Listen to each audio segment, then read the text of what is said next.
Hey everyone, so today we're going to do factoring polynomials where the leading coefficient a is actually not equal to 1 anymore, and we're going to go through both the traditional method and the box method. So for the traditional method, which for me is AC method, there are multiple traditional methods for this. I believe there was like a trial and error at one point. I'm not going to go through that. I'm just going to use the AC method. So with this method, it's pretty much like a four-step program on how you want to break this problem down and eventually factor it. So let's start off with step one. Right? So the reason why this is called the AC method is because we first focus on the coefficients A and C. And remember, A is from the term. A is a number next to the x squared term, and C is by its lonesome. So for step one, you want to multiply A and C. So what's our A? 3. Our C is negative 5. That gives you negative 15. Right? That's our first step.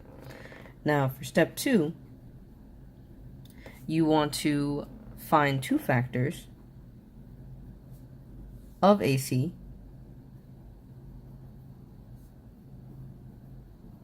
that sum to the coefficient B.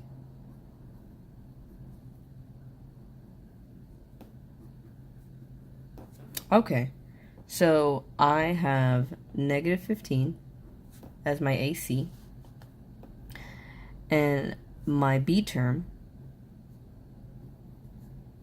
is negative 2. So let's look at the factors of negative 15. Well, I have 1 and 15, and I have 3 and 5. Now, the AC, the product is negative. So because the product is negative, the signs of my factors have to be opposite signs, right? One could be a positive, one could be a negative, or like the higher number could be positive, the higher number could be negative, or vice versa. Okay, so since my sum is negative, that means the higher number has to be negative. So I have negative 15, positive 1. I have a negative 5, positive 3. Now, of course, you're going to look at these sets and you're asking, okay, which one combines to give you negative 2? Well, 1 and negative 15 don't work, but 3 and negative 5 do. So these are going to be the numbers we work with. Okay? So that's our step 2. So let's move on to step 3. And you want to keep in mind that the B term has the variable. So our variable here is P. So this is really 3P, negative 5P. So for step 3, we're going to rewrite this trinomial into 4 terms, right? We're going to expand it pretty much. So rewrite trinomial into 4 terms. So let's start off slowly. I'm going to rewrite this as it is. So 3p squared minus 2p minus 5.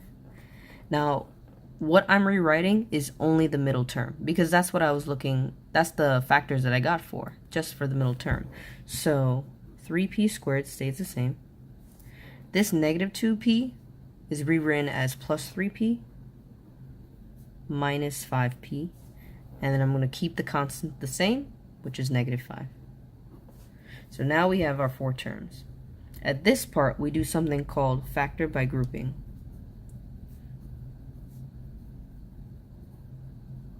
And when we factor by grouping, we only look at 2 terms at a time. So we're going to look at the first 2 terms, and then we're going to look at the last 2 terms. Okay? And this is actually step 4. I kind of got ahead of myself. This is step 4, the factoring. So step 3 was rewriting the trinomials, and step 4 was the factor by grouping step. Alright then, so we asked ourselves, with these 2 terms, what do they have in common? They actually have a 3 and a p. So you're going to factor out 3p from both of them, and what's left over? Well, only a p from here and a plus 1 from here. And if you want, you can kind of distribute in your head and make sure it matches up. 3p times p is 3p squared, 3p times 1 is 3p. Okay, nothing lost there. Now, we're going to do the same idea with this one. What do these two have in common? A negative 5. So you're going to factor out negative 5. What are you left with? It's going to be that p, and it's going to be a positive 1. And you can check. Negative 5 times p is negative 5p. Negative 5 times 1 is negative 5. Nothing changes. Alright, now when you do factor by grouping, this is exactly what you want. You want to have factors that are the same. You're going to go to your last step, you're going to factor again. So because they both have p plus 1 in common, you're going to factor out the p plus 1. And what are you left with? When you take out both p plus 1, you're left with 3p minus 5. And if you want, you can check, just in case you're skeptical. So p times 3p is 3p squared. P times negative 5 is negative 5p.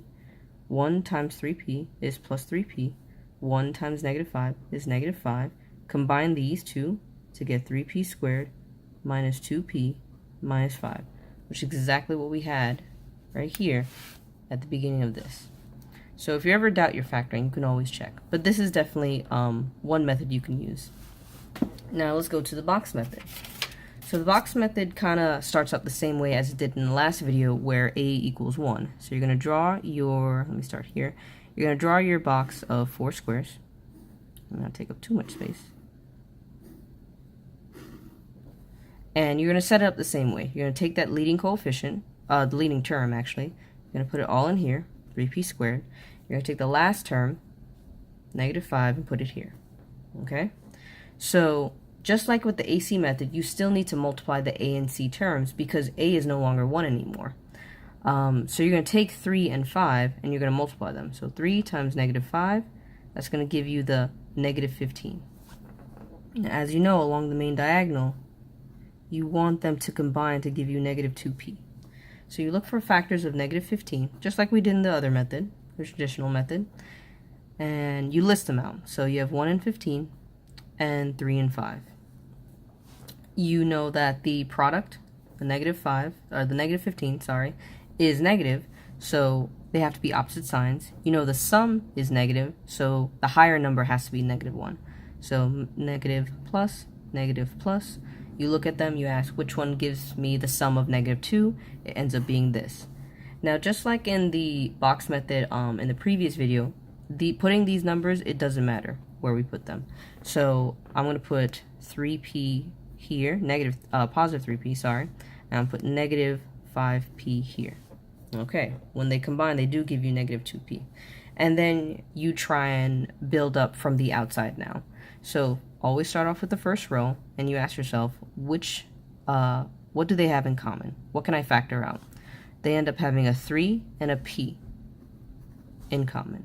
Okay, let's start building around. 3p times what gives me 3p squared? Well, that has to be a p. 3p times p is 3p squared. 3p times what gives me 3p? That's a plus 1. As you can see, p plus 1 is here as well. Alright, so we're getting the same thing. P times what gives me negative 5p? Well, that's negative 5, which is exactly what we got here, 3p minus 5. So you're going to write your answers in factored form as 3p minus 5, p plus 1. And that's pretty much it. You have two methods that you can use to factor trinomials where a does not equal 1. And of course, you can use any method to your comfort. No one should be asking you to use a specific method on any assessment because, mathematics is about freedom. So that's pretty much it. If you have any questions or concerns or anything else to say, leave a comment in the comment section below. Like and subscribe, share to your friends, and I will speak with you guys later. Bye!